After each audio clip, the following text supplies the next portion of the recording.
So I'd like to use my daughter's etch-a-sketch in this video to demonstrate the concepts of union and intersection. So suppose I want to find A union B. And I have these two sets here. So I have a circular set A and a circular set B just underneath. A union B is everything that's included in sets A and B. So it's this entire portion here. That's what A union B would be.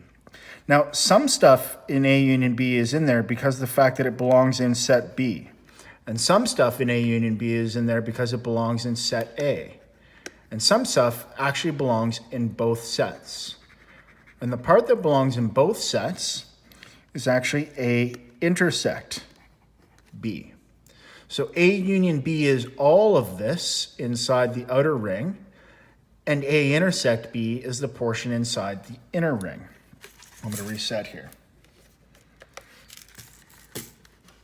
Now, suppose I looked at a different thing. Suppose I looked at A complement intersect B.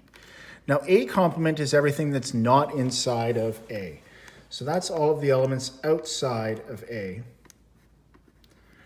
are in A complement. So that's anything that does not fall inside that original circle.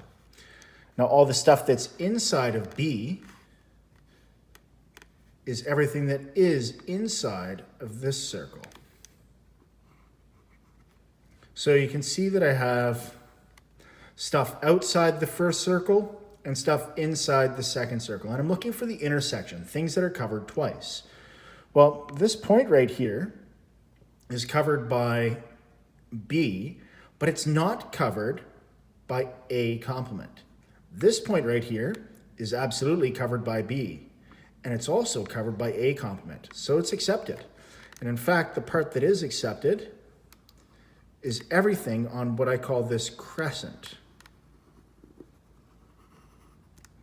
And so all of that would be equivalent to A complement intersect B. Now, A complement intersect B would be the crescent on the right. The crescent on the left, this one over here, would be A intersect B complement. And that would be this crescent right here.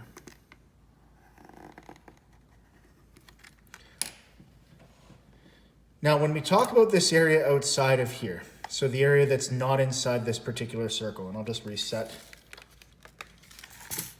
When we talk about the area that's not inside these two circles, so instead of shading all of that stuff inside, we're going to shade all the stuff outside.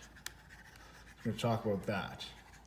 And all the way over here, but I'm going to leave room to write. But all of this stuff is actually the complement of the inner part. And we've already described the inner part as A union B. So the stuff that's outside is the set of A union B's complement. So all the stuff outside of this is A union B complement. Reset once more. Okay. Now there was a particularly challenging one that was question 7. Now question 7 essentially asked you for the two crescents. So you have the crescent on the left and you had the crescent on the right. And it wanted these two shaded areas, this shaded area here and this shaded area here. But it didn't want the part in between, so it did not want that. Now, one of the common guesses I got for this was A union B. Now, A union B describes all of this, but it also fills in the middle part. So it's not quite A union B. It would be like if you took the left crescent and the right crescent and unioned them. That would be one particular solution. So one solution I saw was A intersect B complement, that's the crescent on the left, and A complement intersect B, that's a crescent on the right.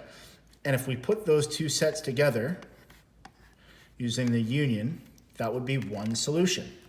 So it's taking the left, taking the right, and adding them together using the union. This way we avoid using addition and subtraction signs. Another way of doing this, though, is A union B. So take the whole thing, but then we're going to take the intersection of that with the complement of the intersection of A and B. Because if I take the intersection of A and B, that's this area right here. But if I take the complement of it, that's the entire area outside. And so the intersection of A union B and the intersection of A, B's complement is going to leave me with just these double highlighted areas, which is another way of saying the exact same set. So there is more than one way to state a set. I won't say the other expression, but hopefully this video has helped you to understand a little bit more about Venn diagrams, intersections, and complements.